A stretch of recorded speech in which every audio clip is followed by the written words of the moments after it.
The Sporting Chance podcast is brought to you by Ashley Clark Falconry, makers of fine, exquisite leather goods. Use the code SportingChance10 for a 10% discount at checkout. And also, Midnight Falconry, makers of the tightest braided equipment on the market. Where can you find him? Anywhere. He's all around us. Instagram? He's always with us. He's with us now. He's with us right now. Richard Moats is the owner. You can DM him on any social media platform, but his page and his business name is Midnight Falconry. Very good equipment. And tell him Casey and Aaron sent you. Yeah. And also, North Mountain Goshawks. The one and only Seth Roy is breeding true parent-reared goshawks and imprints as well. I know you can't see it right now, but I'm holding one, and it's behaving like a dream come true.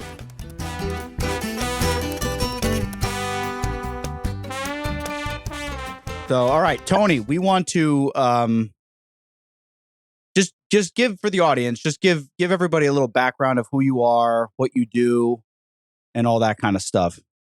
No worries. Well, my name's Tony Gillahan, and I'm in Victoria, Australia, and grew up in a little country town. My parents have got a small farm up here, so I pretty much get to go hunting and fishing every weekend. And I do a bit of YouTubing, which my YouTube channel is just called Tony Gillahan.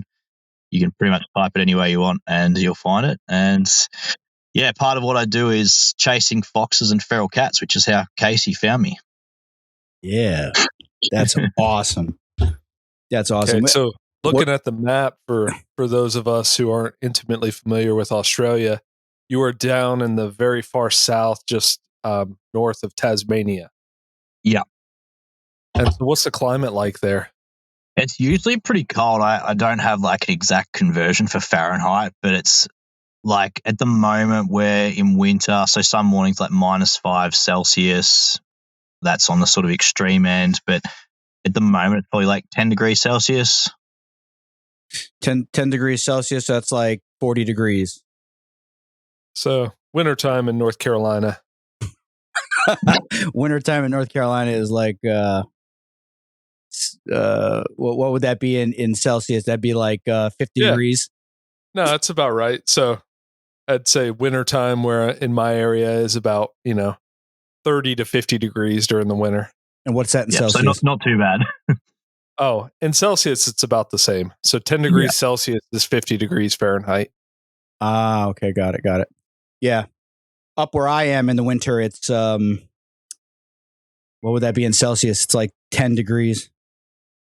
10 degrees Celsius is negative 12 or 10 degrees Fahrenheit's negative 12 Celsius. Negative 12. Yeah, that's cold. It gets cold. I mean, you're in a pretty big winter jacket right now. We're looking at each other here. So it's got to be a little cold. I had to drive up on top of the hill to get some good service. I was out hunting this morning, so I just drove up to one of the better hills to get some reception so I could chat to you guys. Okay. What were you hunting? Good question. I was chasing fallow deer. Oh my gosh, man. Is that native to your area? No, none of the deer species here are native. So it's like the state I'm in is just open slather. There's no tags or anything. I could kill 300 deer a year if I wanted to. Oh my goodness. Can you sell the meat? No. So you can't sell the meat, but you can kill as many as you want and eat them. You can keep the meat for yourself. Yeah, I can keep the meat for myself or give it to the farmer's dogs. And like my dog pretty much solely eats deer meat. Most people would probably cry, especially probably from where you're from, like deer shanks and that are often just like dog chew toys pretty much. Like, so how many do you think you get on the average year? I don't go too crazy. Like some of the properties I have to manage the numbers a little bit, but I'd say probably between 20 and 30 a year. That's a lot. That's a lot of deer. So are they invasive there? I'd be like, pretty low. Sorry, what was that, I Aaron? said invasive, but are they a problem there? The deer, like if they go unchecked, is it an issue? In some areas, definitely. Especially on the private fringe land, like the private properties. In the thick scrub, not so much, like the public land. most people hunting public land probably aren't shooting that many. But yeah, on private property and that where people are trying to farm sheep and cattle and they've got deer competing for the grass and stuff like that, yeah, the farmers want them controlled. So the deer they're not even native. So it's not like the sheep and cattle are competing with they're competing with wildlife, but it's not native wildlife. So they're kind of Exactly. an invasive. So they really need to be removed. So 100%. And go ahead. Even our native wildlife, like kangaroos, a lot of farmers will have tags to remove kangaroos because the kangaroo population on the farmland is just mind-blowing. So a lot of farmers will have tags and permits to remove kangaroos as well. When you say so we're removing native wildlife too. Yeah, but you need tags for the native, I would imagine. You do, and like most native species, you can't remove. It's mainly just kangaroos. Okay, so all right. So on that note of tags, I want to know because I look at your page and your YouTube channel is awesome, by the way. And Thank you. You're just like smoking pigs, deer, cats, foxes, all this different stuff. So like, how does it work over there? Because I would imagine with like you said, the invasive stuff and the cats and are foxes invasive as well? Red yes. fox? Yeah, we actually, in my state, we have a bounty on them. So every 4 months, I think it is, or 3 months, there's like a government collection in my state where you take in the scalps. Like you just whip the scalp off the fox, every fox you shoot, and you get $10 a scalp. Wow. So you don't even tan them like this behind me? No. You just straight up Yep. give them the Navajo and just freaking scalp them? Yep, and then chuck them in the freezer. Like the last cash-in I did, I think we had like 70 or 75 foxes over a couple of month period, so it was $750, which helps pay for a bit of ammo. Yeah, ammo's not cheap these days. But I'm just going to give you a little bit of sauce here, as the kids say, the sauce. A fox coat is worth like $3,000. So whoa! I mean, I wouldn't we're, be throwing. We're kicking them down wombat holes. Yeah, yeah. So that's crazy to me that you're not utilizing the hide, because there was a point in time in America where you could legitimately, and Aaron can talk more about this because was it your father, Aaron, or your grandfather that It was my dad. His dad supported their entire family just from trapping fur bears, awesome. foxes, and selling the hides, and you could make some good money doing it. So it's crazy that you're just swiping the scalp and just turning it in for a bounty. I mean, $10. I don't know how much a fox goes nowadays, but $10 is pretty good for any hide these days, at least. Yeah, like some people sell the skins, but there's really not a market for it in Australia. Like there's so many foxes. Like you drive nearly any stretch of road and there'll be dead foxes on the side of the road that people just hit with their cars and stuff. Maybe like $30 Australian you'd get for a full skin. So it's just not worth the time. So it's not worth the time. The 10 Australian dollars, to put it in perspective, is $6.50 US dollars, or $6.50 in US currency. Yeah, not very much, but it's better than nothing. Better than nothing. Yeah, man, I bet that adds up quickly. Yeah, and we have like a wild dog bounty as well. So feral dogs, they're $120 Australian.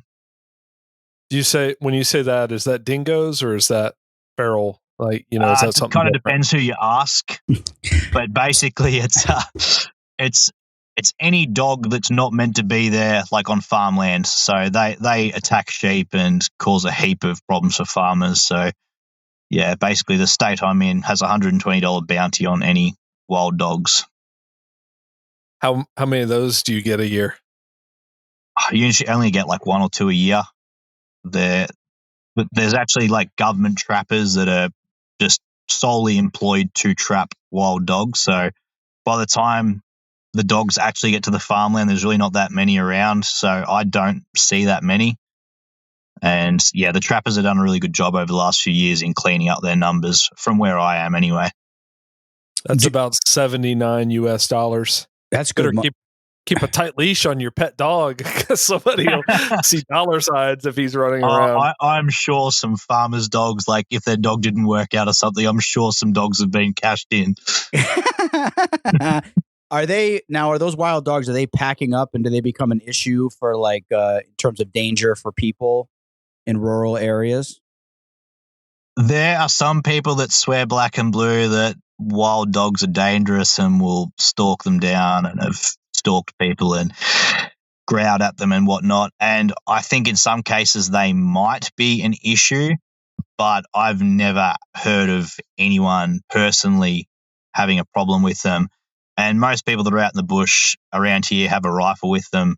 So if you have a gun with you, there's pretty much no danger. But in saying that, I wouldn't want to break my leg out in the bush without a gun, because Right. I think if a pack of dogs came by and you were obviously wounded, then I think a pack of dogs would make pretty quick work of you. Fair enough. Okay. So so everything you're saying is so different from what I mean. We have packs of wild dogs here in the United States, but you can't. That's the issue with the United States, and that's why I really wanted to have you on, because I just don't understand how. Because all right, so Australia, from an American's point of view, Australia is a little bit more.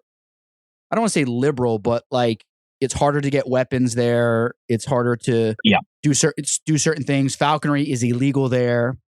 You can't practice falconry. There's no exporting of any reptiles. Like everything is very tight over there.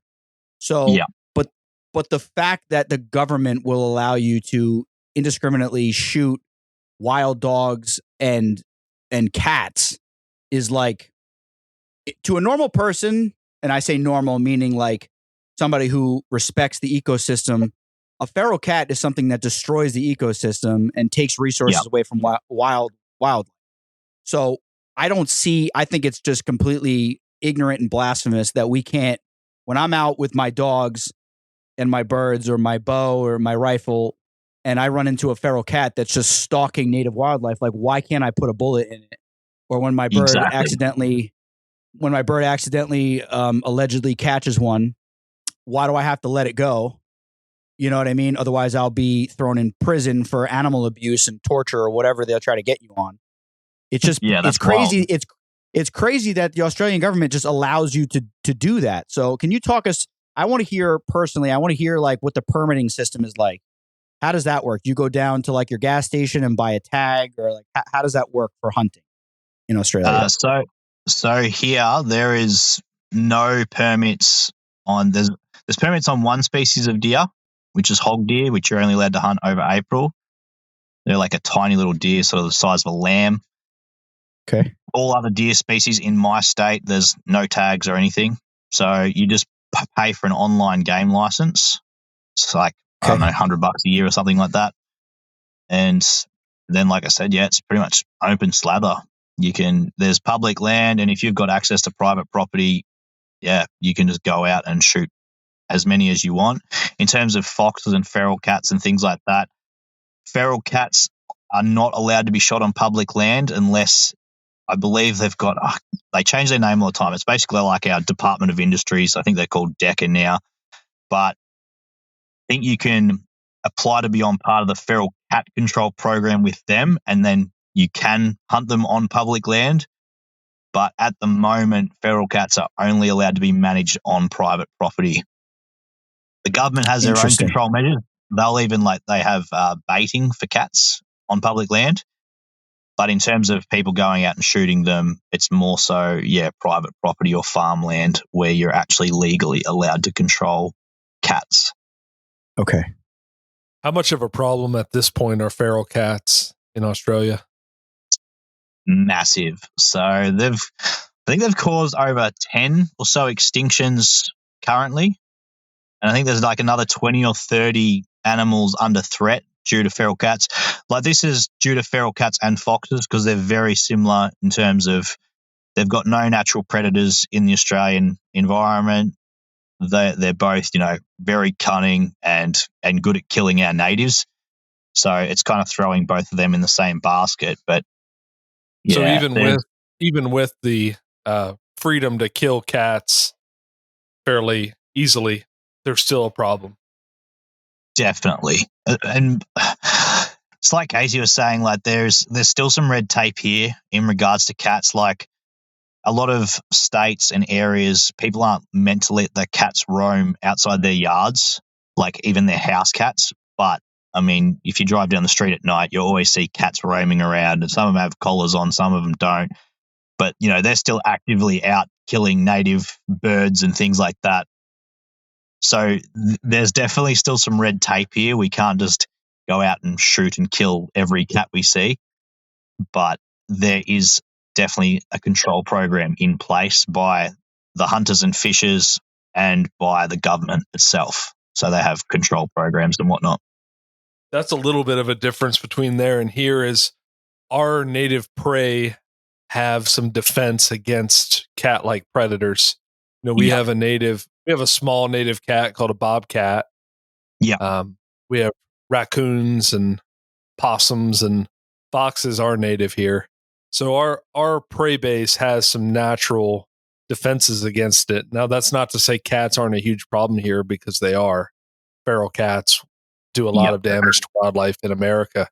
But Australia would be like, you know, apocalyptic, right? If cats weren't checked, cats would, you know, because the prey there has no defense against them.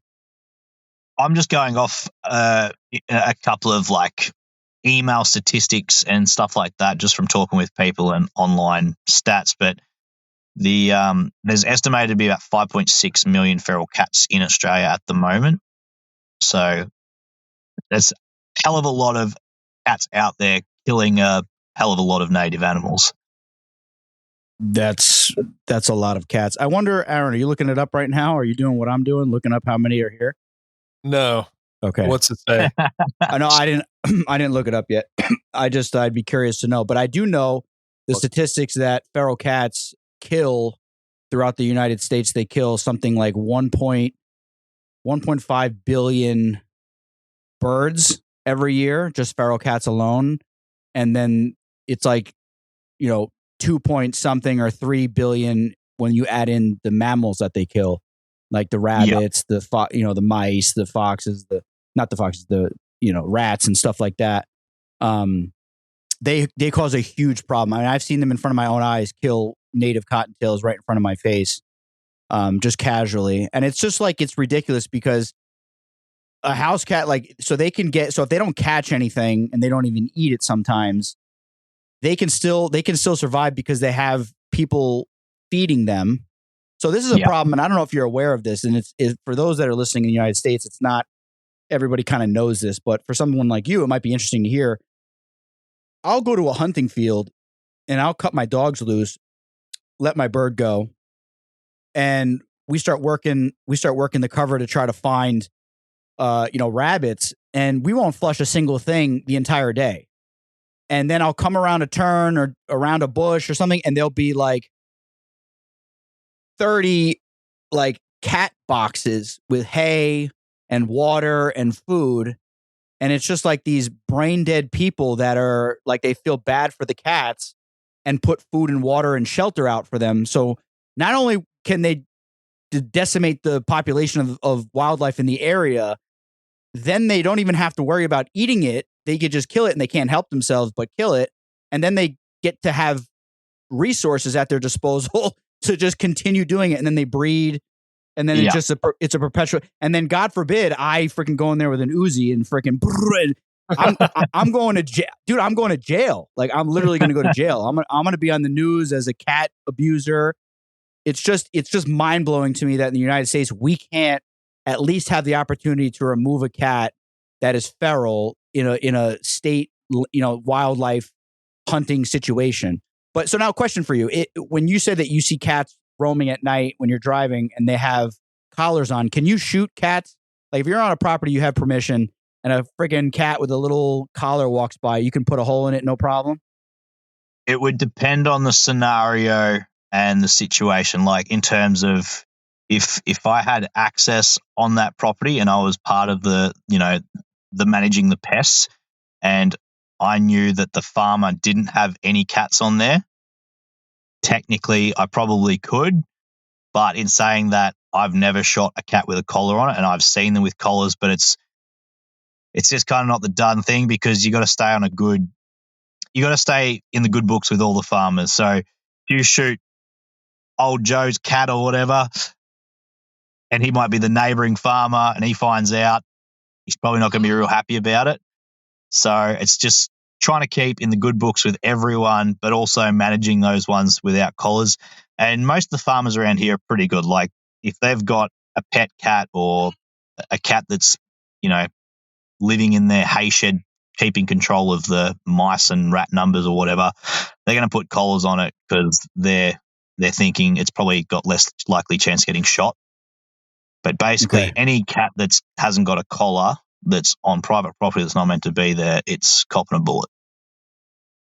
Beautiful. I like that. At least that's something. I would say if it was, I talk like I don't care, but if I was in your situation where I worked hard to get permission on a farm, I wouldn't want to jeopardize that. As much as I hate feral cats, I don't know that I'd want to jeopardize it. But the other part of me would put a bullet in it and then mail the collar to whatever the address says on the collar. Hypothetically, in a perfect world. Yeah, because if the neighbor gets if the neighbor gets wind of it and gets angry, you're just the guy that comes in with the gun to shoot deer. The neighbor's got to live with his neighbor that's mad at him. So he might just say, well, all right, you don't have permission anymore because now you just pissed off my neighbor and my neighbor doesn't want you around. And, I don't, what's the largest property that you're hunting? Around here, it's like probably around 5,000-6,000 acres. Oh, crap. That's huge. Oh, that's pretty standard. 5,000-6,000 acres, you would have to be like in most of the areas where we hunt, you would have to be like some sort of oil baron or something to have that much property at your disposal for farming. So is it mostly cattle and sheep? Yeah, mostly cattle and sheep. Like where my car's parked right now, like I've got 360-degree views of like access that I've got permission to hunt on, and it's, I don't know, I'm probably sitting in the middle of like 10,000 acres right now. Like that's a couple of different landowners, but I've got permission on all of it, so I can just come out and control the deer and foxes and cats. So it's pretty cool. So if it wasn't for invasive species, what would people hunt in Australia? Oh man, pretty much nothing. Like you got kangaroos under permit, and I'm pretty sure that's one of the only natives you're allowed to control. Do people eat kangaroo? They do, but I don't think it's like really highly regarded. It's got a unique taste. I find it quite gamey. I personally don't really enjoy it, especially like compared to venison. That's all I eat. But yeah, kangaroos, some people love it, some people hate it. Yeah. Yeah, I saw on your Instagram, like the first thing it says is, I don't buy meat at the grocery store. I love that. That's great. It's so true. It's 7 days a week eating venison. That's great. Are you married? You have kids? You single? If you don't mind us asking? I have a partner, and she's right into hunting as well. She was actually the first female to bow shoot a sambar stag in Australia. Oh wow! Yeah, so that was pretty cool. Breaking new ground. Animals. Yeah. Yeah, no, sambar is like my favorite critter to chase over here. That's pretty much what I spend every weekend doing.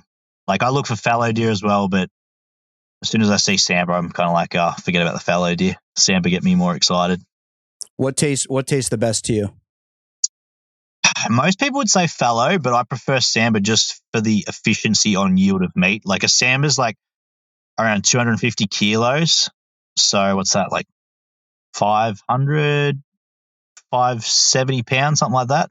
So, yeah, they're a pretty big deer.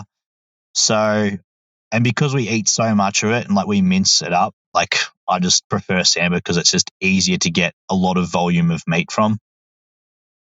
Right. You're going to the trouble of dressing out a deer and, you get way more yield from it.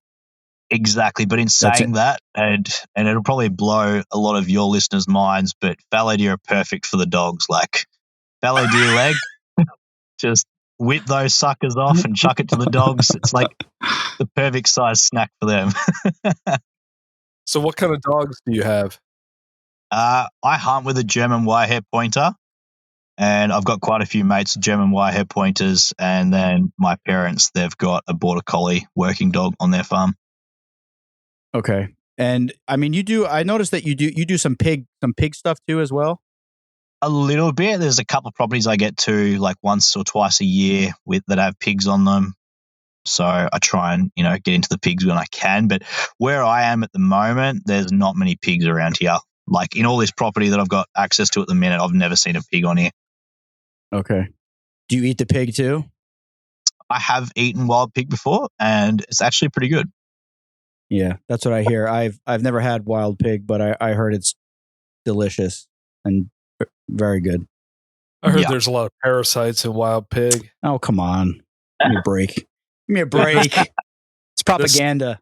This nice property owner near me he's always willing to let us fly our hawks there. He said the one time he was about to eat one, he cut it open and it was like spaghetti spilling out of its stomach. And he said, nah, never again. You know what solved that? You just don't gut them. You just cut the meat off and you're sweet. Yeah, that's true.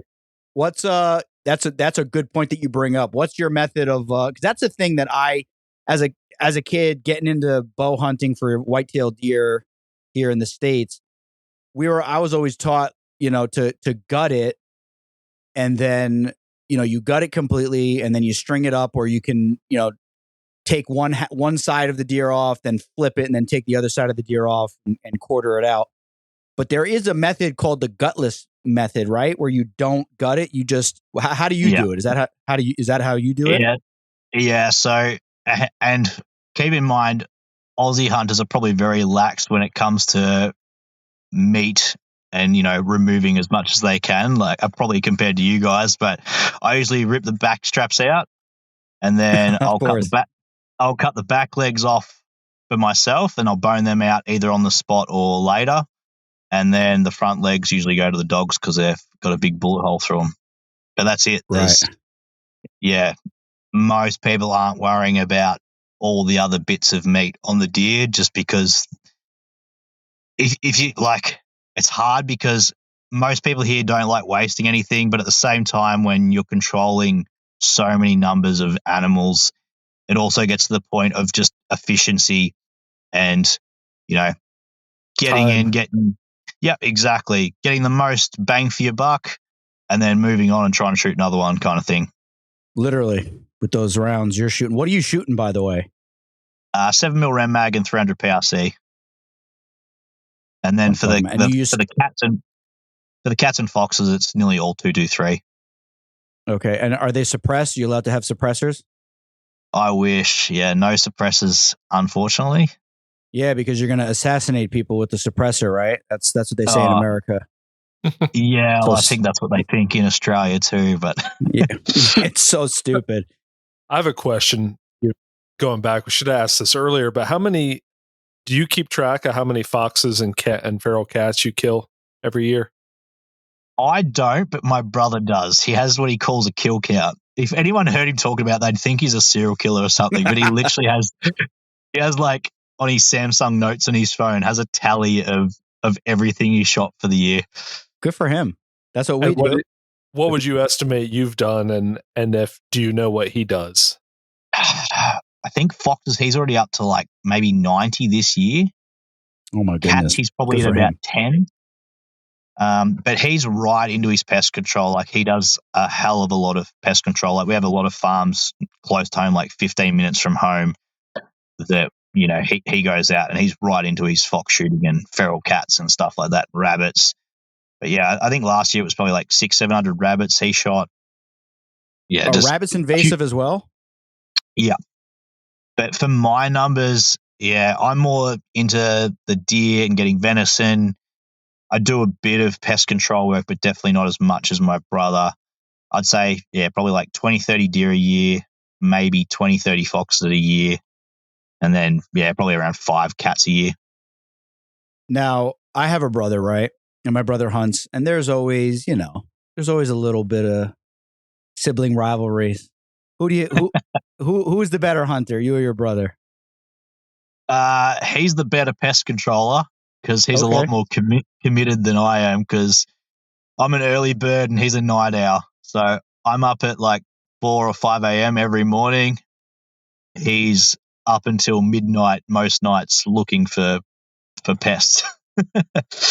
So Okay, and that's good. because he's a night owl, it's most animals here that are pests are nocturnal. So he's definitely cleaning up a lot more pests than I am, but I'm definitely getting more deer a year than he is. So it works out pretty well. We're a good team. Perfect. I was just going to say, you got the day shift, he's got the night shift. Perfect. Exactly. Yeah. You guys use thermal there? Yes. Yeah. He went thermal crazy because he's so into his pest controlling. He's got the Thermion XL50, which is like the top end pulsar scope, and I think he's got 2 monoculars, and he's gone all out. Does he have the thermal drone? That's the question. No, but he has looked at them.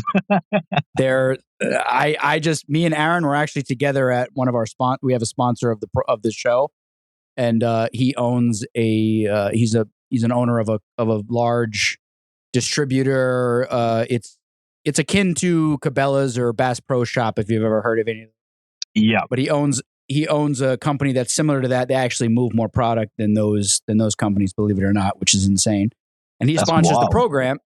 He sponsors the program, and he has all of that thermal stuff, all the monocular stuff. But the thermal drone, I would say, after physically handling all 3 of them, the monocular, the binocular, the scope on the rifle, and then seeing that drone fly, I would say that the drone, even though it is double the price, it's worth it. It's worth it because, I mean, he put that thing up like 500-600 feet up, and you're watching sparrows in bushes. You're watching mice. You're watching cottontails. I mean, anything that gives off a signature, that thing is picking it up, and then I think it has the ability where you can click on it on the screen, and it automatically starts tracking that signature. It's insane. It's the coolest thing. Oh, it's the coolest thing ever. But I don't know if I feel like dropping $6,000 on one. Yeah, they're not cheap. No, they're definitely not cheap. So what are the means of take that other people use for, you'd mentioned rabbits, and I believe I've seen people coursing kangaroos with dogs before, and the foxes. Yeah, we have a few people around here that chase foxes with like wolfhounds and stuff like that. I don't know the exact breeds, but basically running dogs. But it's not real common. Most control methods around here are baiting and shooting. You guys are into like efficiency, not so much like the sport of it, right? Yeah. Although some people would still say it's like, in a sporting sense, the shooting part, but most of it's just, there's a job to be done and going and getting it done. Question for you. Are you and your brother, are you guys doing this for a living, or do you have like a day job? You know what I mean? Like something you do? No, I have a day job, but it's a pretty good roster setup. I do 4 days on, 3 days off. So that's nice. I do Wednesday to Saturday, and then Sunday, Monday, Tuesdays, I'm out hunting every week. Ooh, and that's a nice schedule. Yeah, it's like I was saying, because there's no tags here or anything, I literally can do that. So 3 days a week, I'm usually out in the hills chasing deer or foxes or whatever it may be, or a mix of both. And then my brother, he's got his own business. He's a boilermaker by trade. So he does his factory work like in his workshop. And then on the weekends or after work, he goes and pest controls. So unfortunately, it's not full-time. I would love it if it was, but right. Yeah. Maybe one day YouTube will take off. That's what I was just going to say. I think YouTube is probably the fastest path to you quitting the day job. So I'm not familiar with a boiler maker because I'm a plumber. So when I hear boiler, my little I was like, so what does he do? What is he, Boilermaker? What is that? He's like fabricating like heating equipment? He's a welder fabricator. Oh, he's a welder. Okay. Yeah. Yeah. What? That's very cool. Yeah. Welders, every welder I know pretty much has a Lamborghini in their driveway. Well, he doesn't have a Lamborghini, but he's got, I wouldn't even want to know how much money in guns and thermal gear. Yeah. The welders is like, nobody, not too many people want to get into it in the United States, but if you get into it and you're good, you will always have a job and you will make very good money doing it. Exactly. But you're going to be behind a mask all day and you're going to just be welding, especially in the union out here in the United States. You're just welding big 9-inch, 10, 12-inch, 15-inch, big pipes, and you're just all day long. You just got a quota, how many joints you got to do, and that's all you got to do. And you just weld and weld and weld all day long. It's a little bit tedious, but they make real good money. He luckily doesn't have to do that much tedious stuff because he's the business owner. He sort of picks and chooses what he does, and he's got like a CNC laser machine, so he does a lot of cutting out of parts and stuff like that. Oh, my kind of guy. That's cool. That's awesome. And you didn't mention what you do, but I won't pry if you don't want to, but it sounds like you're a firefighter or a law enforcement. No, I'm a team leader in a department of a factory, bag salad factory, of all things. Okay. I was completely off. I was completely off. Yeah, that's funny, man. Good for you. That's cool. That is a killer schedule, man. I wish I could get a schedule. Yeah, well, I've been there for over 13 years, and it's for that reason, just because the roster's so good, and I've always been a big one on work to live, don't live to work. So it's good. Yeah, the United States is very, especially in like the East Coast where me and Aaron live. It's very, very like other parts of the world, man, and that's why it's interesting to talk to somebody like yourself because my wife's from Argentina. She has an Italian passport, and like in Italy, I mean, it's just like you said, they work to live, but they don't live to work. In the United States, we really seem to live and die just working. Like it's just nonstop working, and it's like if you don't work, you can't live, you can't, pay for anything unless you work like 24/7, which is a little bit depressing, but we find our ways around it to get out in the field. And it's shameful to not be obsessed with your work. Yes, that's true. If that's how you are at your job, then you're kind of the odd one out. Yeah, kind of the black sheep of the whole place. Yeah, because you want to enjoy it. Speaking of which, I had a very funny conversation, and everybody that listens know that I love to tell stupid stories. But this is a funny story right on topic. I have a friend. We went to plumbing school together.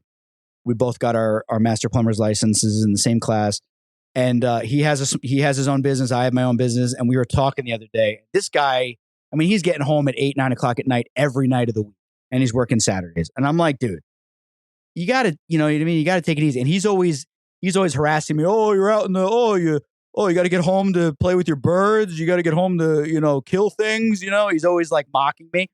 And he was talking about his employee.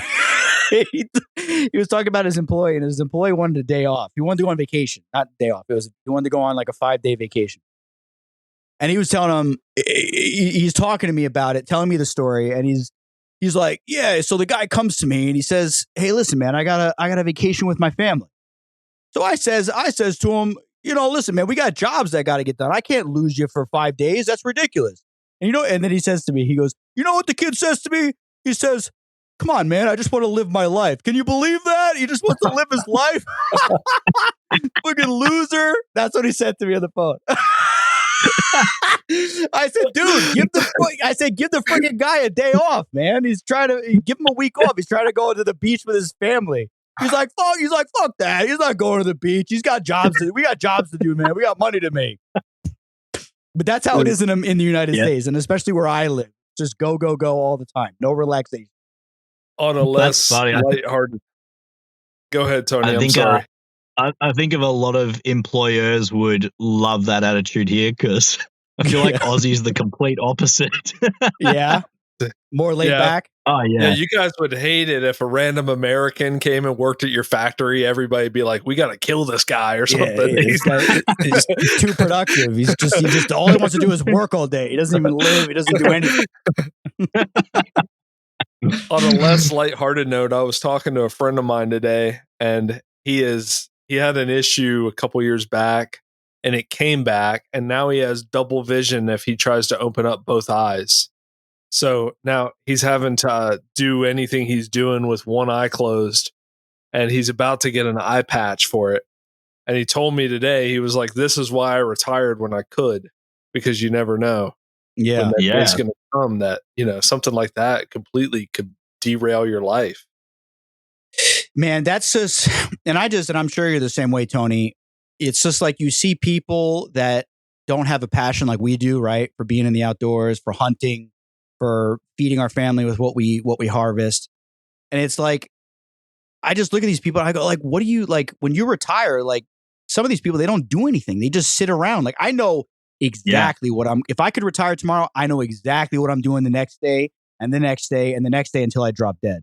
And these people, they just go home, they sit on the couch, they watch TV, and then they go to work in the morning, and that is the entirety of their life. And so many people are disconnected from like this awesome lifestyle that we get to live as outdoorsmen and hunters and fishers. And it's just kind of, it's interesting to see how far removed people are. And that little segue just leads me into my next question. How much hate do you get for what you do? Honestly, very little. Like, yeah, I would nearly say that most of my hate comes from other people kind of in the field, like in the hunting industry. And whether that's a bit of, I usually say it's jealousy. Like, usually if someone's got something bad to say, they're a bit jealous. But in all honesty, there's hardly any hate. At least that I know of. They might be saying shit about me behind my back. You're not American. That's fine. Yeah. You can't worry about what you don't know. And yeah, like to Aaron's point, it's probably because you're not in America, because there's probably people that are stumbling across your YouTube channel like I did. And then they get triggered by it and they want to do something about it. And then they realize you're in Australia where it's all legal. And they go, "Oh, I can't get this guy in trouble. I can't get this guy doxxed or fired from his job or whatever, and they can't do anything about it. Let it go." That could be like on that on a couple of the cat videos. There's definitely been a few people like, what the hell are you doing, or why are you videoing this? That was kind of a common one, but it's kind of just awareness. Like, I feel like the more people that are aware of, people are out shooting cats and there is a reason for it, I think the more the better. Yeah. No, man, that's part of the reason. That's like the secondary reason why I wanted to have you on, was to just make the American audience, we have listeners all around the world, but the American audience, like, it's just so ridiculous that our culture in the United States is so, I would say they're fearful. They're fearful to offend certain people. And it's kind of like that throughout the world. But my point is that the game and fish departments know that cats wreak havoc on the ecosystem and destroy native wildlife, and actually in the United States, push species to extinction and other species to the threatened list. But they just will not do anything about it because of fear of the backlash from the general community, of the cat ladies and people that are obsessed with cats, that they're going to just go crazy and they're going to start suing the departments. But it's just insane to me. And just, I know you're not in this world, but some of our listeners are, about, flying our birds. And it's, if I fly my bird outside of season and my bird is flying loose with no leash attached to her and she lands in a tree, technically I'm hunting. And technically, if it's not hunting season, I'm breaking the law in a lot of areas. Wow. But my neighbor can just let their cat loose to just kill whatever it wants. And there's zero repercussions. And in fact, there's actually protections for her and for the cat, where if I have a native bird of prey, that's under my falconry license, and it kills something outside of season, and this has actually happened to me, and I'm going to go to court over it and get potentially strung up and pay fines and fees and all this and that. But the little old lady down the street who lets 5 cats loose in the neighborhood, there's zero repercussions for her, zero, which is just incredible to me. Yeah, which is ridiculous. Yeah, and it's all just around fear and pressure from those kind of people. And there's a lot of those kind of people in the United States and throughout the world that put pressure on these game and fish departments, which is not really allowing them to do their job, because their job is to manage, especially in the United States, is to manage the wildlife populations by putting, tag limit, game count limits and stuff like that. It's crazy to me. That's why I just love what you're able to do every night and every day. It's just so awesome. It's so awesome to me where you don't have to be scared that you shot a cat or whatever, It's just crazy to me that you can't do that here in the United States. And I can legally post it without worrying about all the backlash. I think you should post more, man. I noticed that you love your deer, but I think the cat posts for me as an American, the cat posts are the best, because I'm just like, yes, I'm like, kill them all, protect the ecosystem, and post about it. And then when people challenge you in the comments, explain to them why you're doing it, and maybe they'll open up their friggin' eyes and we can change some culture and get some protections for our damn native wildlife, man. It's crazy. Exactly. There's honestly, I don't see that many cats. And I think a lot of that is due to most farmers have, if there's cats roaming around that aren't meant to be there, they've already shot them themselves, or other shooters have shot them, kind of thing. So yes. we don't shoot that many. And what I've posted on YouTube, there's not like an archive of feral cat footage I have that just hasn't been released. It's what's out there is pretty much what we've shot. You just broke Casey's heart. Yeah, I was hoping there was a whole bunch of backlogs of cats, and they're getting exploded. Only fans, but it's called Only Cats. Just cats getting freaking destroyed. I would subscribe to that in 2 seconds. The listeners probably think I'm a psychopath. I'm really not a psycho. I don't like feral cats, and it's led me for example, like I explained earlier, when I'm a busy guy, I have a schedule, I have a wife, and I take time out of my day to go into a field, to let my dogs loose, to try to move some rabbits so my bird can catch something and chase something, right? It's all about the bird and catching. And when I put that much time and effort into something, and then I realize that there's nothing in this field because there's 25 cat houses across it just makes me just so jaded towards cats in general, and I just can't stand cats because of that reason. And if there was some sort of a balance in the United States, I would probably be like, oh, cats are cool. I mean, they are cool. There's a reason why they wreak so much havoc, because they're just killing machines. They're perfectly designed to kill things.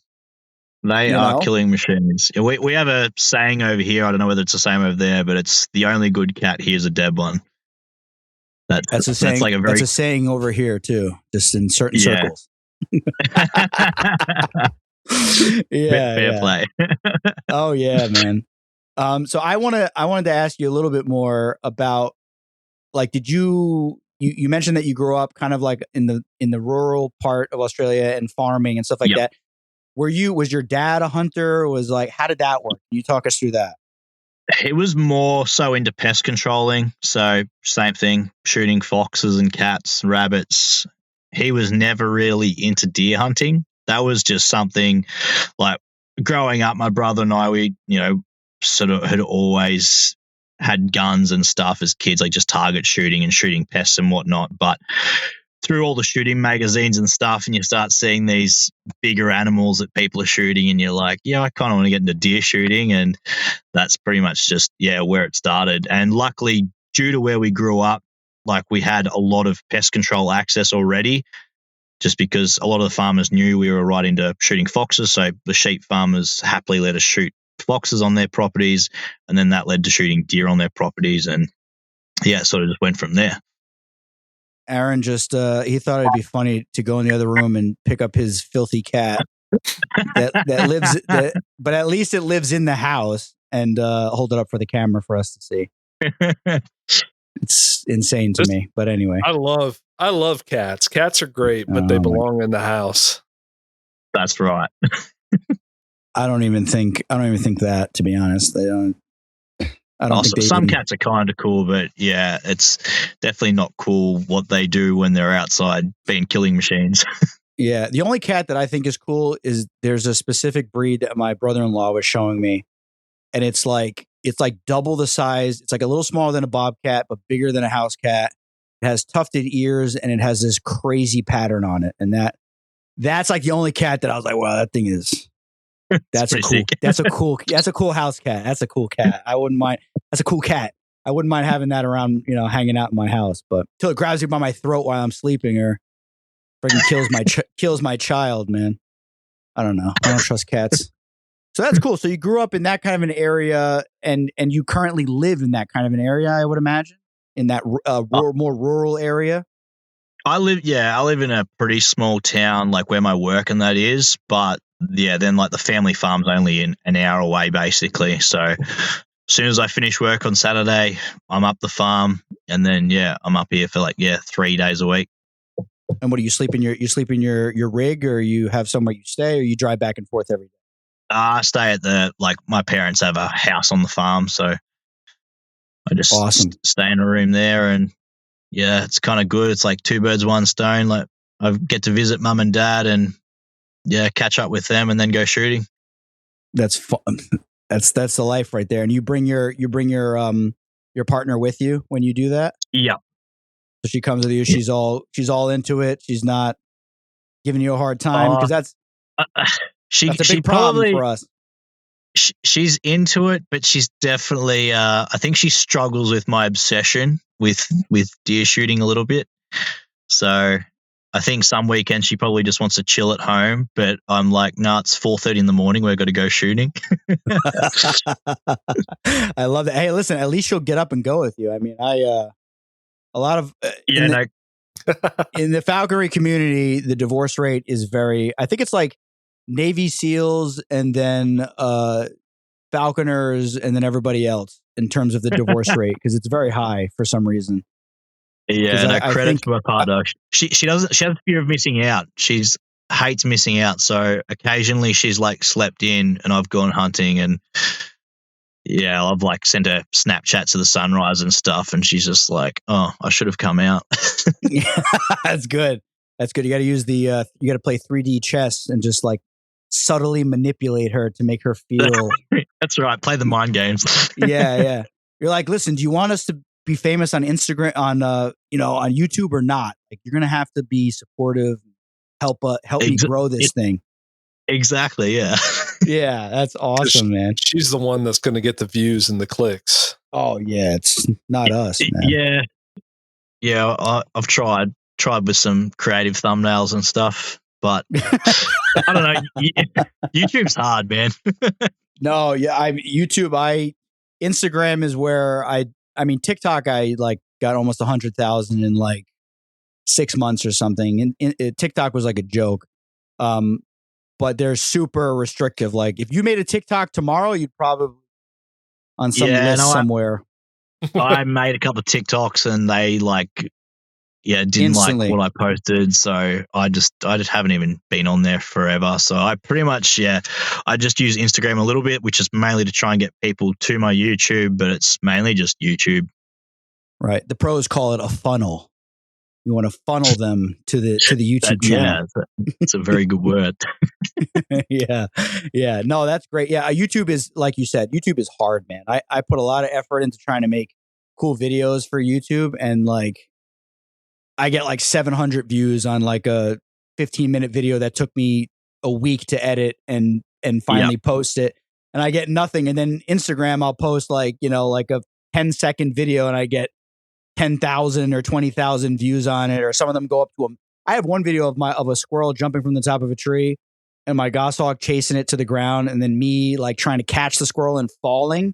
And I mean, that video got like almost 2 million views, and it was like less than 10 seconds long. You know what I mean? And it's just like, it's crazy. But YouTube, I feel like YouTube, if you wanted to like make money potentially, I think YouTube is like where you need to put your effort, I think, right? Would you agree with that? Yeah, definitely. Like I make a little bit off YouTube. It's definitely not enough to survive on, but every month when the money comes in, it's like a nice bonus. It helps pay for some diesel and stuff, so it helps.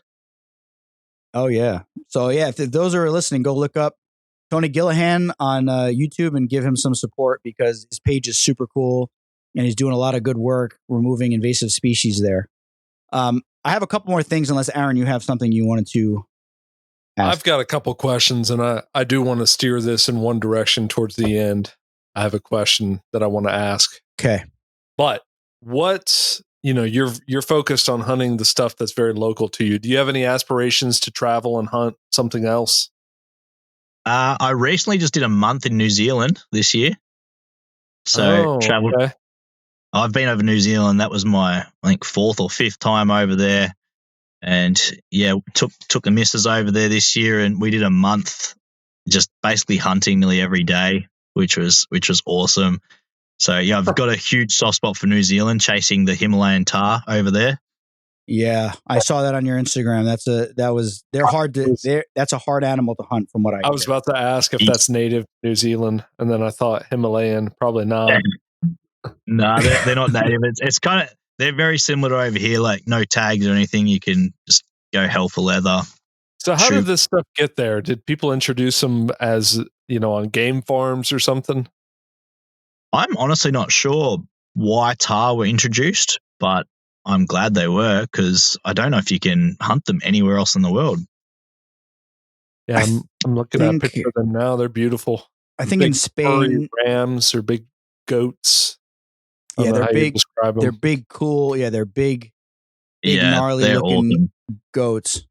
Yeah, and any goat species is hard to hunt, right? So what was that hunt like? So you took your partner with you. You got there. Can you talk us through the hunt? I want to hear about that hunt. So basically, yeah, we flew over and straight into a 4-day backpack hunt. So stayed out in the tent for 3 nights, and my partner Holly, she got her first bull. Like, she'd never been to New Zealand before, so she just mainly wanted a tahr that had a good skin on it.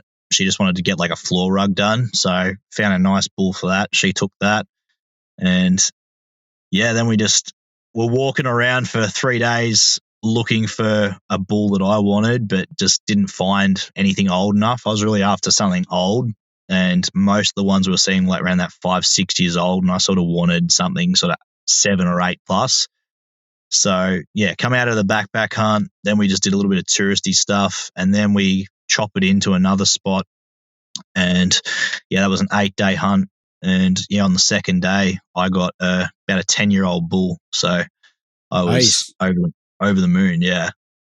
Good for you. And so this sounded okay. So you breezed through it like it was no big deal, but I would imagine transporting your weapons, right, from Australia to New Zealand was probably a lot of red tape. What do you have to do that? A little bit of red tape. It's not too bad. Like, one of the shops that I have a pretty good relationship with here, they wrote up a full blog on basically how to get your firearm over there, what paperwork was required and everything. So yeah, I just basically read through their blog, followed the instructions, and yeah, I think I had to start doing it about 4 months out from the trip.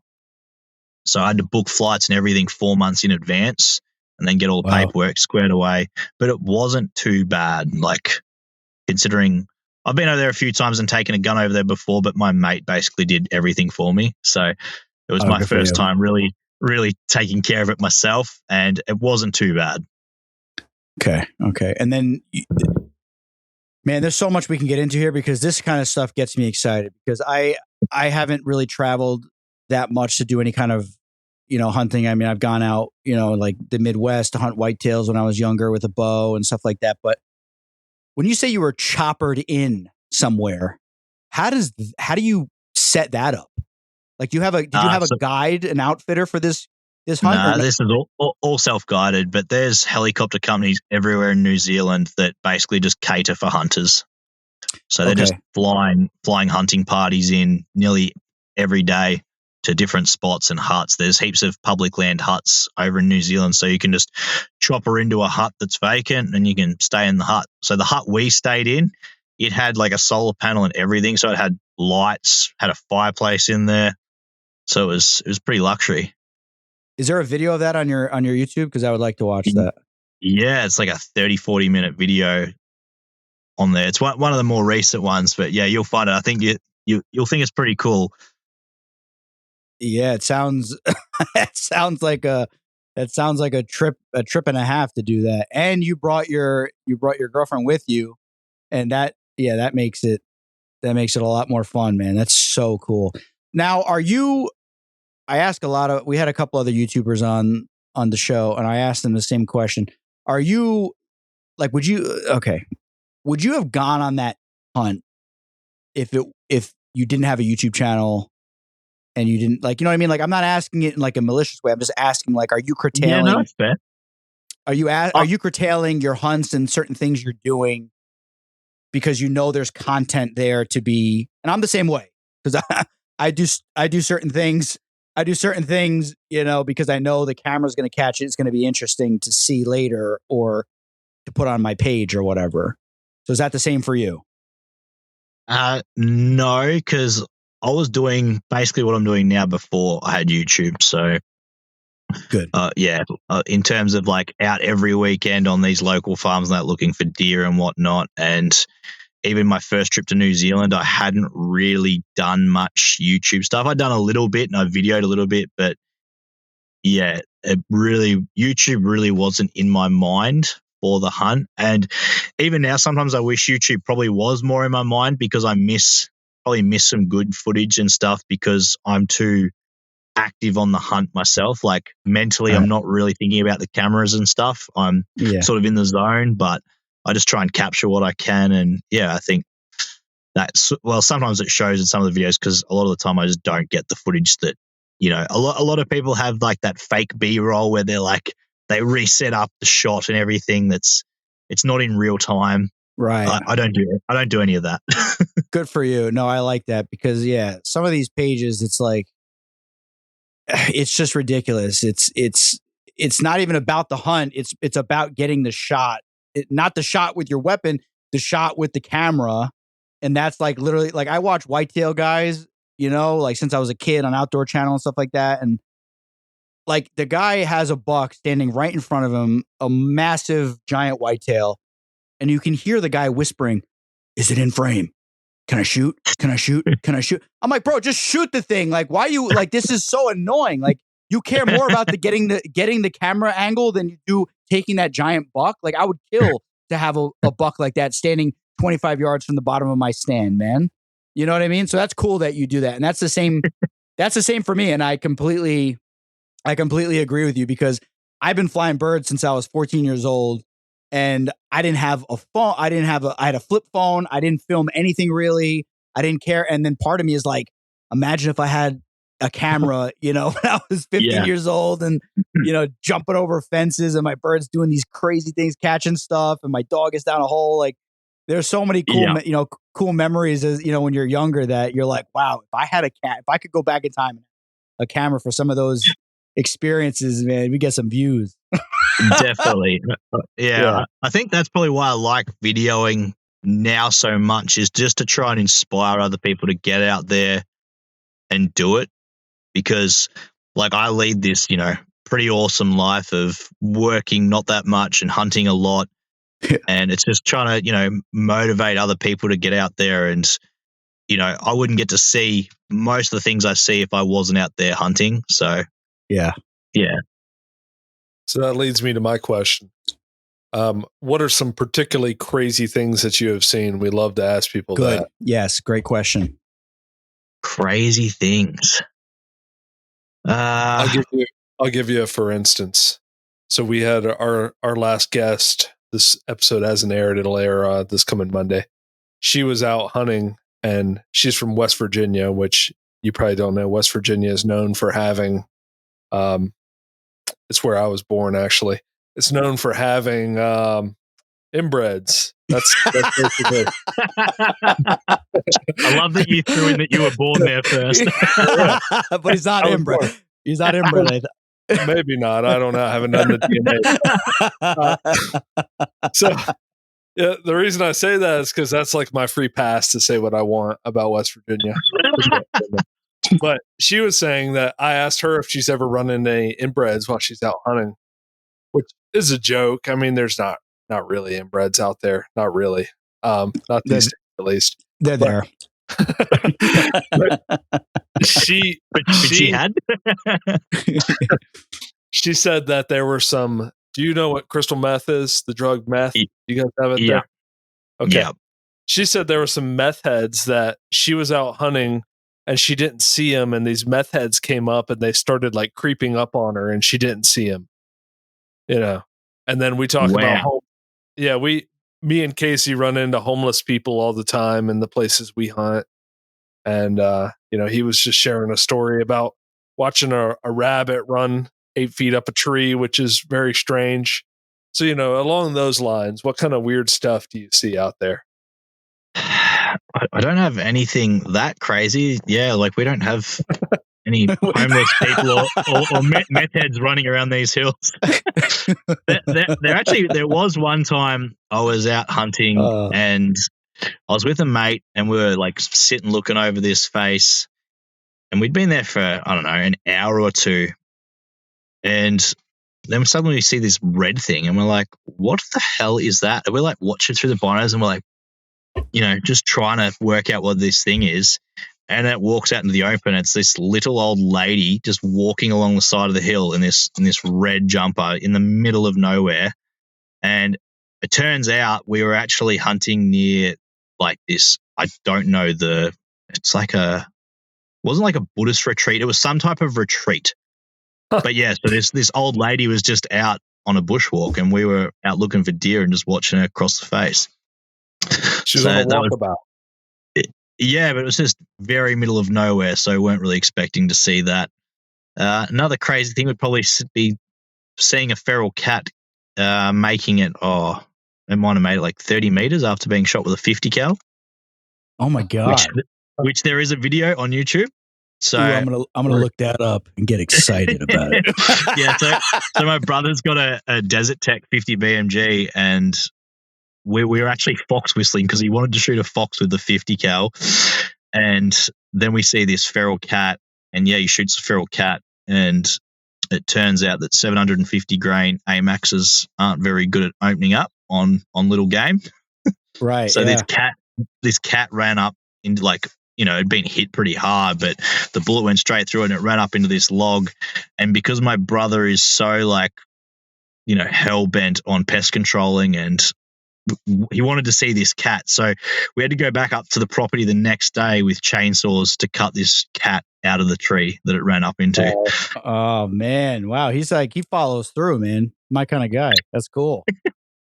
Yeah, so that was pretty crazy. And other than that, I don't think there's anything real, not that I can think off the top of my head. Isn't there an Australian version of Bigfoot? Sasquatch?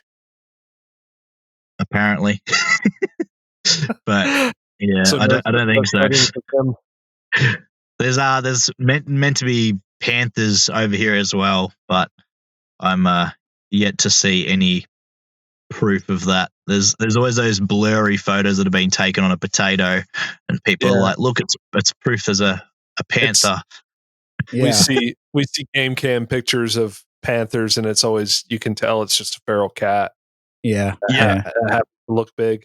What do you think about Tasmanian tigers? Do you think they're around? No, I think they were. Yeah, I think they were proper wiped out.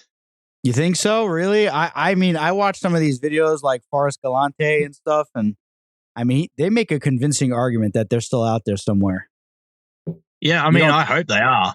It's kind of like the panther thing. Like, I think it would be sick to actually see one, but I find it hard to believe with the amount of trail cameras and stuff out there, and high quality phone videos and photos and stuff, and there's just not any proper evidence. But I hope I'm wrong.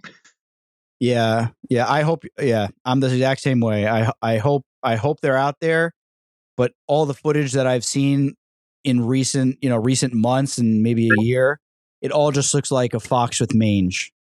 And they try to say that the stripes are in the back and the tail, but it just looks like a fox that has mange, and it makes it look that kind of way, where the back looks almost striped from a distance, and it's always blurry. You can't really see it, And it's Are just there kind foxes in Tasmania? I honestly don't know. I've never been to Tasmania. You've never been to Tasmania? Nah. Just south of you? I figured you would have been. Yeah, you got to catch like a big boat or fly over there Huh.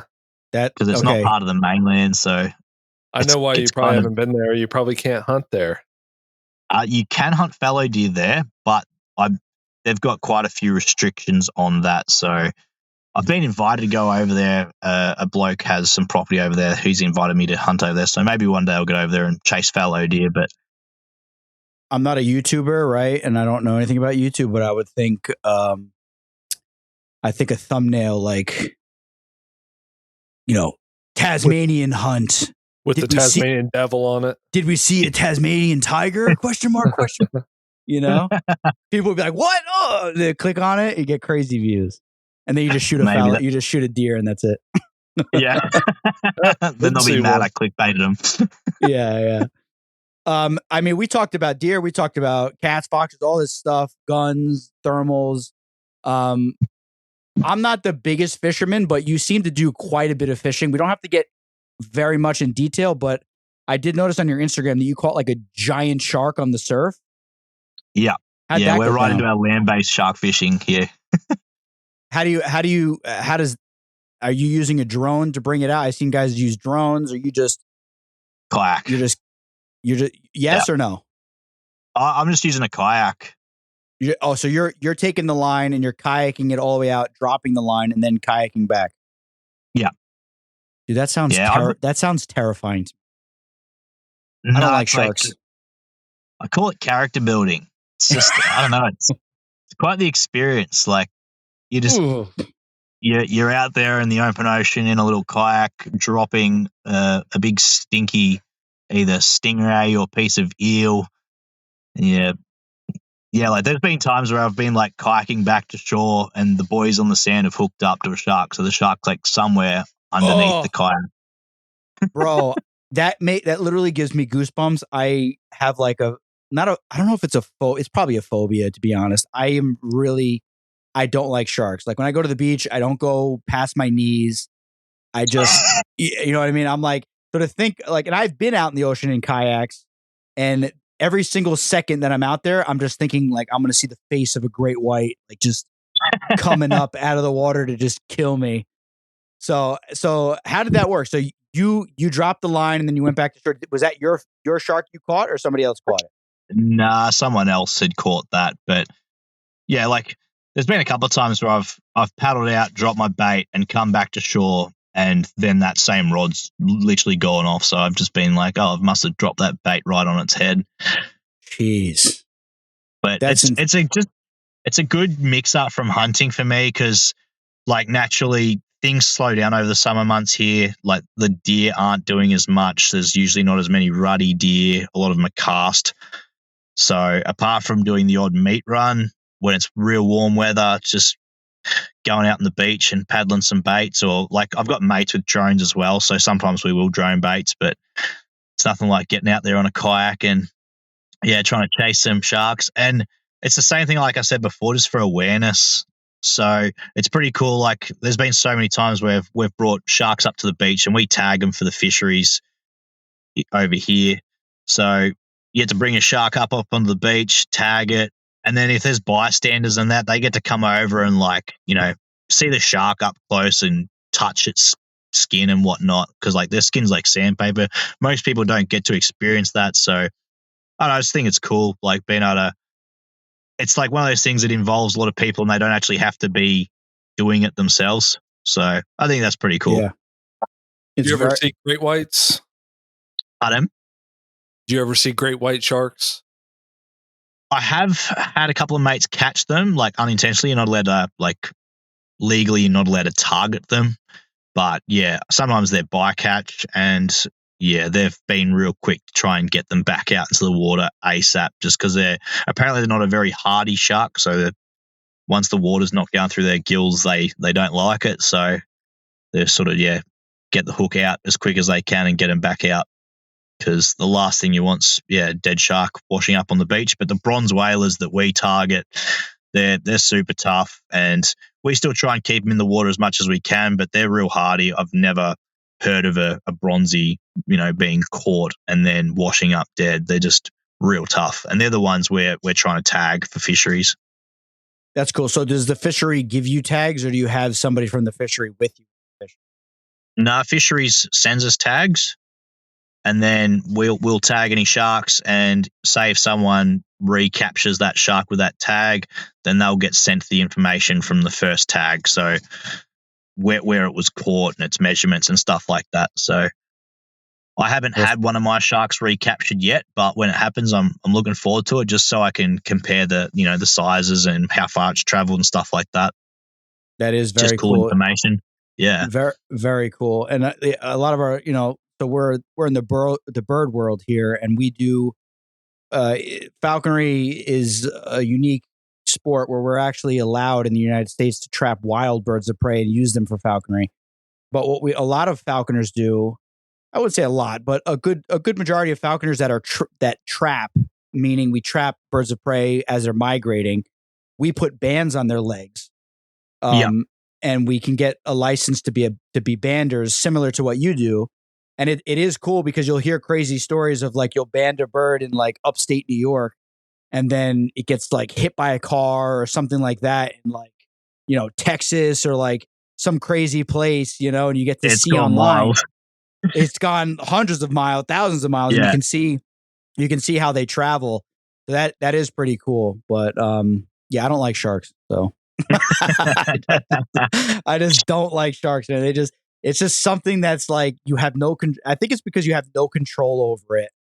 And I mean, isn't Australia like one of the hot spots for like shark attacks? It's got to be, right? Isn't it? I think some of the states are, but like my state that I'm in isn't too bad. It's another like great part about, like, I'm so close to all the farmland that where I hunt, but like where I shark fish is like it's less than an hour from home as well. So I'm kind of like right in the zone of all the fun stuff. That is cool, man. That is very cool. Yeah, I have a similar situation where I live. Where I live now, it's like about a 2.5 hour, 3 hour drive to the beach. But before it was like an hour and a half. I could be at the beach. 30 minutes I could be in New York City, and then that's cool. An hour I could be up in the middle of nowhere in PA somewhere, catching rabbits or hunting deer or something like that. So that is cool that you have that opportunity. Yeah, so definitely. The sharks leads me to what I really wanted to ask you. Do you ever make your way up to saltwater crocodile territory? Yes, we have to talk about it. No, I've never been up north. So hopefully one day, because I really want to go get a buffalo and a scrub bull. Yeah. But yeah, I haven't made it up. Haven't made it up north yet. I'm not super well traveled. How far? So if you wanted to get into the areas where saltwater crocs are, how far away is that from where you're at? To fly, it might be like, I don't know, 5-hour flight. Oh, so it's pretty far. But yeah, to drive it'd be like 40, 50 hours or something. Oh, it's far. Oh. Okay. I don't know why I just thought like, you're like killing deer and there's crocodiles like right in the water and sharks trying to kill the crocodiles. Like I didn't realize that as an American, I don't know. It's like it's Australia. There's saltwater crocodiles everywhere. I don't know. Australia's a pretty big place. I guess so. Yeah, I'm being educated here. So the Steve Irwin Zoo is like nowhere near you, like that whole zoo and all that with Steve Irwin? No, I don't even know where that is. I think it's in Queensland. Oh yeah. Oh yeah, that's ages away. Ages away. Okay. All right. Yeah. I love saltwater crocodiles. I'd like to have. They're the dangerous ones, aren't they? Are they the dangerous ones? Yeah, they're the ones that eat people. They eat people semi-regularly. Yeah, right. Yeah, if you make a mistake in their territory, you're dead. Yeah. There was people killed just a couple weeks ago by some people.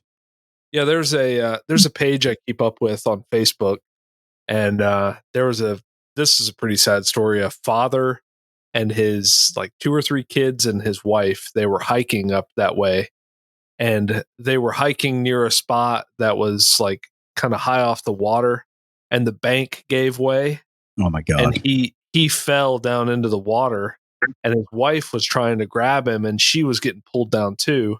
And he ultimately let go of her because he knew that she was coming in the water with him, and he didn't last long before he could get out. A crocodile got him. Oh my God. Damn. So he fell and he just fell in the water, and the crocodile grabbed him afterwards, or? Yeah, after he fell in the water, the crocodile got him while he was down in the water. Yeah, that's wild. On that note, well, thank you, everybody. Yeah. Holy shit, dude. And then a couple weeks ago,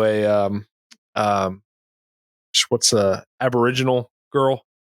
The native Aboriginals, one of them was killed in a creek while they were swimming or playing in this creek. Saltwater crocodile came up and got her. Well, let's not play and swim in the creek where there's saltwater crocodiles. The Aboriginals have been doing it prehistory. They've been doing it for thousands of years. Yeah. So it's just, I don't know. I personally wouldn't risk it. I mean, I wouldn't kayak in saltwater crocodile territory. No way. Not Yeah, a shot. I But wouldn't just- be in a boat I wouldn't be, we call it, a John boat, Casey. I don't know Yes, if Tony yes. knows what that is. Just like a little aluminum boat. I would not be in that. I would want to be like 8 feet off the water with like rails on it or something. Yeah. Stuff that. Oh yeah. I mean, dude, if you're talking about a YouTube career here, I mean, you get out hunting some of those. There's some big buffalo, right? In Australia. I mean, I'm not too familiar, but I have seen. That'd be a cool hunt to get in there and stalk some of those buffalo. It would be. It's a lot of like logistics and expense, because I don't know if you can really. I don't think there's many people that just have free range access to the buffalo. It's more so like outfitters and having a guide and stuff like that. So then the expense goes up. I don't think you can really just DIY it, which is what I usually do. So. Which is awesome and very respectable that you do that, because a lot of people, as we know, if you want to do something, you could pay money and kill pretty much whatever you want. So it's cool that you. Oh yeah, definitely. It's cool that you set everything up yourself and you chartered the chopper to go kill the tar, and like that's super cool that you do that. Yeah, man. Are the buffalo, are they native or are they also not native? No, they're not native either. Dang, man, you guys gotta. And now this is a question that I have to ask, and it's an interesting question. It's not really that big of a deal, but if you had a magic wand, right? Because all of these invasive species are invasive, obviously. Yep. If you could wave a magic wand and they all disappear, would you wave the wand or no? Oh man, that's hard. They're invasive, right? They're competing with native wildlife, this and that. The environmentalist part of me wants to say yes, but as much of a problem as they are, they also give me purpose, because that's literally what I'm doing every weekend, chasing them. So I don't think it could be like a clear cut answer, especially like when I'm living off it too. Like that's all I eat is venison. So it's a good question, but I just don't know. He'd be on bag salad. He would just be eating salad. He'd be taking bags home from the factory. I'd have to eat kangaroo. The kangaroo seems like a stringy meat to me. It seems like it's tough, right? Got to be tough. It's not too bad. It's just more prep work than venison. Now, I will say this. Pretty much every falconer that I know of throughout the world, we all use kangaroo leather on our birds' equipment, which is interesting. And it's cool. I've heard it's been harder and harder to get because, as we know, Australia doesn't like exporting, and they're kind of I heard that they're putting a stop to the exporting of kangaroo leather throughout the world. I did hear that, and that's ridiculous. I know it's crazy, but I heard something like that was floating around through the community that they're going to stop exporting kangaroo leather. So I was going to buy an entire hide, which is not cheap, by the way. But it's the best leather on the planet, in my opinion, is kangaroo leather. It's the best. Yeah, which is wild because I don't think really any Aussies use kangaroo leather. That's interesting, man, because every falconer I know, right, Aaron? You don't use calf leather or no, nobody does. We're all using kangaroo because kangaroo is like twice as tough and like at least half as thin, but it's just as tough. So you can get real lightweight, super tough equipment on your bird's legs without. It's the best stuff on the planet in my opinion. Kangaroo That's leather. cool. See, most Aussies would not know that. Like, it's cool that you guys are telling me about Aussie leather that I would just have no idea about, because as far as I'm aware, most Aussies aren't using kangaroo leather. That's crazy to me because if I want to buy, how much is a half? Aaron knows more about this stuff. I haven't bought a half hide or quarter hide in a while. I mean, it's quarter hide's like $90, I think. $90 just for a quarter hide. A full hide is like close to like $300-$400 for a half hide. I mean, it's not cheap. Wow. Good stuff. Yeah, it's really good stuff. They're just roaming everywhere out here right now. I know. Too bad. It's too bad. Like, because if the rabbits are invasive, like it's too bad you can't. There's no way to get falconry legalized there because you guys would have a blast. If your brother's killing 700 rabbits a year or close to it, I mean that's unheard of out here. I mean, we would kill to have numbers like that out here. One night recently, he shot 150 rabbits. Just in a night. In one night? In one night, yeah. Oh, my God. He needs a pet crocodile. He could just toss it. Saltwater crocs. Yeah. Oh, yeah. Yeah, Aaron loves the big, dangerous reptiles that could probably kill him or hurt or maim him for life. I'm not the biggest fan of things like that. I like the sharks a lot too. No, absolutely not.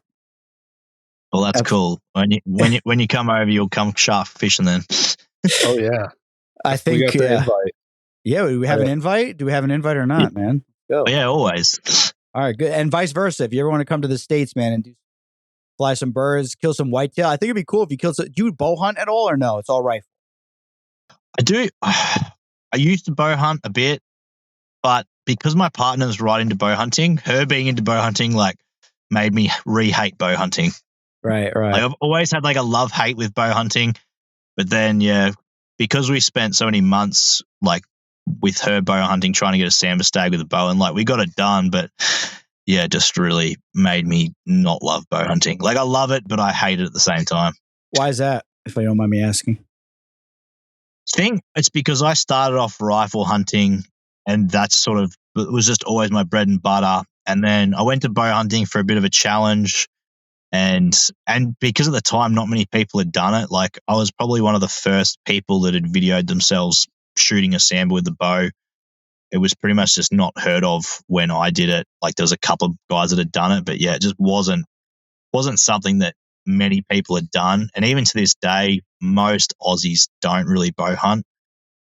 Like there's a lot in another state, New South Wales, like north of here, but in Victoria there's not a stack of bow hunters. And I don't like feeling like I don't have options. So if I'm out on a farm and a deer walks out at 200 meters and I really like that deer, if I've got a bow, I'm pretty handicapped. Whereas if I've got my rifle, that deer's in trouble. That just leads me into my next question. Adam, I think it's Adam Greentree. Do you know him? You heard of him? I haven't met him, but I know him. How far is he from you? He's like probably 10, 12-hour drive. Actually, he might have moved states now. But where he used to be, it was about like 12-hour drive. Yeah, because he's like mega famous, and he does do some bow hunting with his wife and stuff like that. Yeah. But it doesn't seem like he hunts. He does obviously hunt Australia, but he does look like he travels a lot. He's on the Joe Rogan podcast. He's a pretty well-known guy. I was just wondering if like you're both come, from the same country. Like if you kind of, it's kind of a stupid, ignorant question, but like, Steve Irwin, like, do you ever met Steve Irwin? Like, it's like kind of like an ignorant question, but I know of him, and like, I've chatted to him a few times just online, but I've never personally met him. Oh, okay. Do you want to meet him, or you don't? You know what I mean? Like, I don't know how. I don't know. He's a listener I would of the happily meet him, but I also I'm like I'm not too worried either way. Honestly, like if I didn't meet him, I don't really have a lot of people fangirl over some people, but yeah. That's just not me because I'm too busy worrying about doing my own thing. Yeah, no, he's a huge listener of the show. That's the only reason why I ask. No, I'm just kidding. I mean, maybe you never know, but no, I don't. He could be. Yeah, no, he's like right up your alley. That's why I asked. But credit to him, he has taken some very good critters with the bow, and he obviously has a lot more patience than me because, like I was just saying, the bow I have a love-hate relationship with. Yeah, in the States and especially where I'm from, in particular, the reason why the bow, as you can see behind me, my Hoyt, I only shoot Hoyt. It's because he's poor. Yeah, that's a $1,500 bow sitting behind me. I was going to say, isn't Hoyt's like the most expensive one? Shows how much Aaron knows. No, they're the most expensive. Yeah, I shot probably 35 deer with my PSE, and then I lost it in a situation I'm not going to get into on this particular program. But then I switched over to Hoyt, and Hoyt is Hoyt's the bomb. But in the States, and especially where I'm from in the East Coast, gun season in New Jersey, in the United States, gun season is like 7 days long. Whoa. So you literally have 7 days with a shotgun, and then you have maybe another 7 days with a I want to say a musket, but that's obviously not. That's obviously not a muzzle. Friggin' musket. I couldn't think of the term muzzle loader. I was just thinking. I know what you meant. Red coats and like the Civil War. I was just thinking, yeah, no. And then you have another 7 days with that. But bow in New Jersey literally starts like September 11th or 12th and goes all the way till like February, the end of February. So if you're not hunting with a bow, you're only hunting 7, maybe 14 days out of the year, which is crazy for most people. So if you don't bow hunt, you're not really hunting as far as I'm concerned. So that's where I'm at. I mean, other states are different. I think New York is a little different. PA obviously is a little bit different. Dude, rifle season down here is like 3 months. Yeah. So some states are different with the numbers and stuff like that. But in New Jersey, specifically where I was brought up hunting, if you didn't get into bow hunting, then you weren't really into hunting as far as the general public was concerned. Yeah, that's fair. Like if I was in that situation, I'd be muzzle loading, bow hunting. I'd be doing everything to maximize hunting days. Yeah, I would imagine somebody like yourself would definitely get into the bow hunting if that was the case. Because because you want to get in the field and shoot stuff. But yeah, bow just makes it there's just a whole other challenge to it. And if you're used to just squeezing off around and that thing is dropping, and then to like miss or the wind and like getting close and like getting winded, it's just like, just give me my rifle. He's got to kill a bunch. He's not like us that, we're trying to get 2 or 3 a year. I think, in most states, some state like New Jersey, you can get unlimited does in certain zones, which is pretty cool. Wow.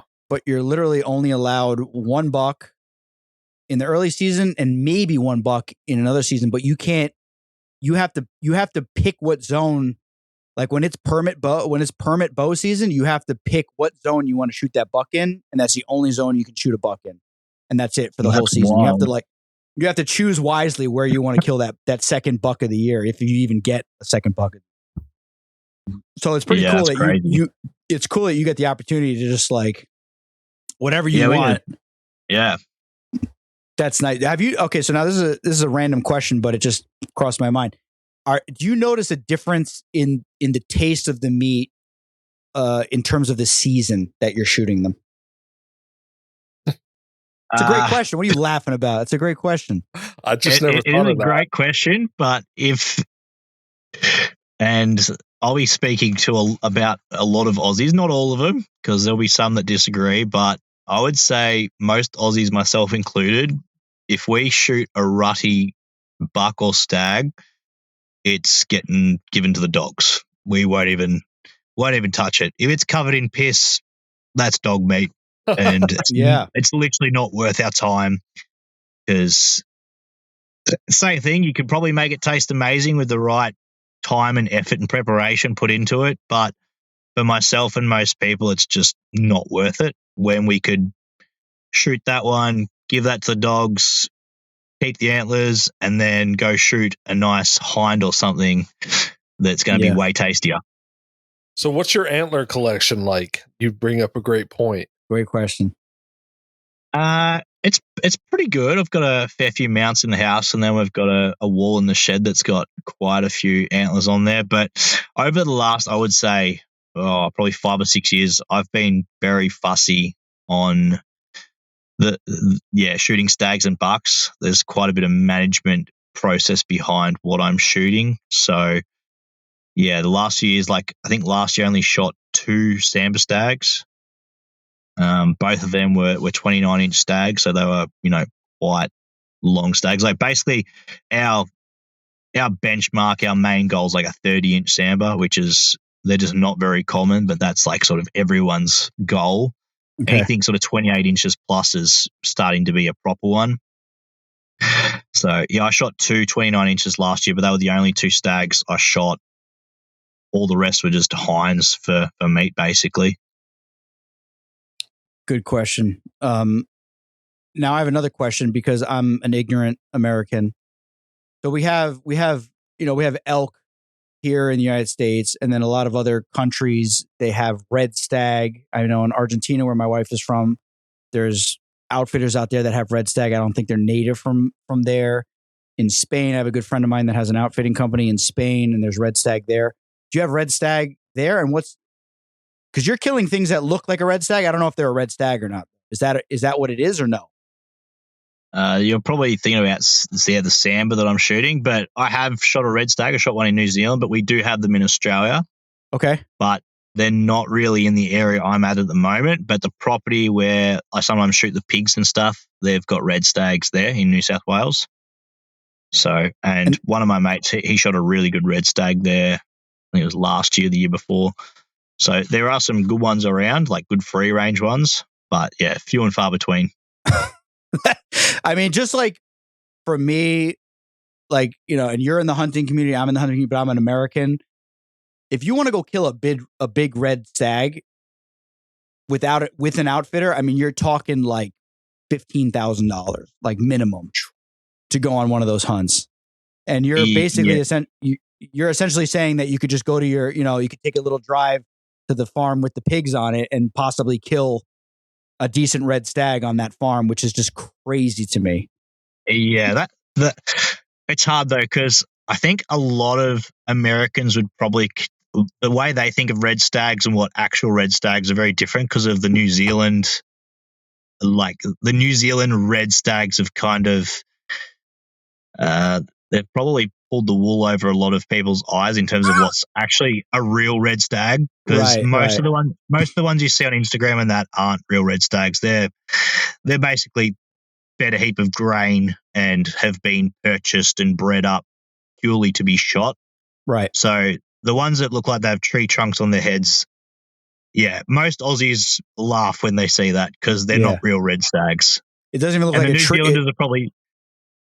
The New Zealanders are probably laughing too because Americans have just paid $50,000 US to kill it or whatever. And that deer was probably just sitting in its back paddock for 5 years just doing its thing until someone paid enough to shoot it. So, it's crazy. I was going to say they don't even look like they have a tree trunk. They look like they have the roots of a tree coming out of the top of them because they go up and then they just they spread out. And it's just like this it's like an elk on steroids. And that's great. Yeah, that's a good point that you bring up because, I mean, my brother, like I said, he's a big, whitetail hunter and stuff like that. And he got an opportunity to go out west and hunt an elk out there. And it was technically a high fence operation, but I mean, it was like, 6,000 acres fence. So it's kind of like, is it really fenced if it's 6,000 acres? Because, you know what I mean? It's kind of like, they're not like their pets or anything like that. But he shot at like a 375-inch elk out there, which is massive. Massive, But it wasn't, he just did it for the meat, to be honest. And I told him I would chip in money to get the meat shipped back out. The whole operation was all around the rack. You know what I mean? And And it was all about like, he basically kind of said like when all those bulls are together and you have them in your crosshairs, it's kind of like the guide with you is like sizing up the rack, and he's basically telling you like, that one's worth 12,000, that one's worth 15, that one's worth 20, that one's worth 8. And the hunt package that you bought, that bull right over there, the $10,000 bull, that's the bull that you can shoot. If not, you have to pay the difference in the price. And yeah, they're kind of wild, and you had to work to get to them, and you had to really hike in there. But it's kind of like a weird, situation. It's not a realistic kind of situation. And then there's guys out west that are busting their ass, climbing up and down mountains and fighting other hunters to get like a spike bull, and that's like pinnacle of their, you know what I mean? Yeah. So that's cool that you said, that you kind of let us know that's how it is. Like you said with the prices, that's very similar to the New Zealand operation in terms of each stag's got a different price tag on its head, and the bigger the tree trunk or the tree roots, the more expensive it's going to be. Right. But in saying that, like, if those blokes have got the money to do it, like, good on them, and if they've enjoyed it, but it's more so just so if anyone's listening and they might not know, but all those huge red stags that they're shooting, that you see on Instagram and stuff, they are not natural red stags. They're not free range red stags. They're in a pen. It's basically a cow with antlers, basically. Yeah, basically. Yeah. Which each to their own, but some people just might not be aware. I have zero interest. Like I said, my buddy has an outfitting company where he brings guys from America out to Spain, and his wife is from Spain, so he has this whole connection with this giant hunting operation out there. And it's like, I watch my buddy, who's his son, my buddy's wife, goes out there and shoots like a 15-year-old, mountain sheep that like is like this crazy pinnacle of sheep to kill. And it's like, if you actually killed it in a wild place, it would be like this. And when I saw that, I was like, because I was kind of contemplating, like, me and my wife were talking, like, let's go on a trip to Spain, and like, I'll go. And I'm like, I'm not going to go on a hunt like that. Like, where my buddy's girlfriend, who doesn't even hunt, can just put the scope on her eye and just squeeze the trigger. Like, it's like, you know what I mean? It's like, me and Aaron were just having this debate last week about hunting animals like in parks and stuff, like with our birds. And it's like, is it the same thing? And it's kind of like, it's an interesting thing, right? Because but at the end of the day, I guess they're still an offense, man. They're not, it's not a realistic situation that you're putting yourself in, and you're paying to shoot. Very true. It's like, but I suppose you're still getting out there. So it's, I guess. Yeah. I guess they show up with $700 pants, $1,000 jacket, $600 boots, a $5,500 rifle with a $5,000 scope on it, and they shoot a $10,000 animal, and they get a couple 100 pounds of meat that they're not even going to eat because they can't ship it back to the States. It's like, what the fuck is the point of that, man? Come on. You're LARPing, as far as I'm concerned. You're pretending to be a hunter at that point. But I suppose, I guess if, depending on the situation, if you were at an age where it wasn't, super viable to be doing a DIY self-guided thing, and you had money to burn, and you're like, I just feel like going over, having 100% chance of success, shooting a giant and seeing the country. Like, I can see it from that point of view, but I also can see it from like my point of view, where it's not real legit, but each to their own. Right. Yeah. No, listen, if I had money like that to just burn, man, I'd find some ways to burn it. You know what I'm saying? I'd burn that money. You catch me with red stags and boots and all kinds of places I shouldn't be.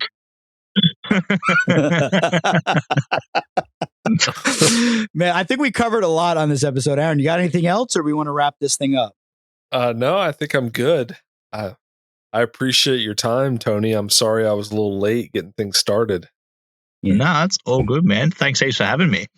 Sees where this guy's priorities are, running late on the show. But no, this was a great episode. And Tony, we're so happy you came on. And I'm glad we got a chance to talk to somebody because it's something that like, it makes my heart hurt that we can't remove feral animals from the landscape in the United States. I mean, we can remove like, starlings and European sparrows and stuff like that. But it's just like when it comes to the stuff that's really a huge problem, our hands are literally tied. We're tied. We can't do anything.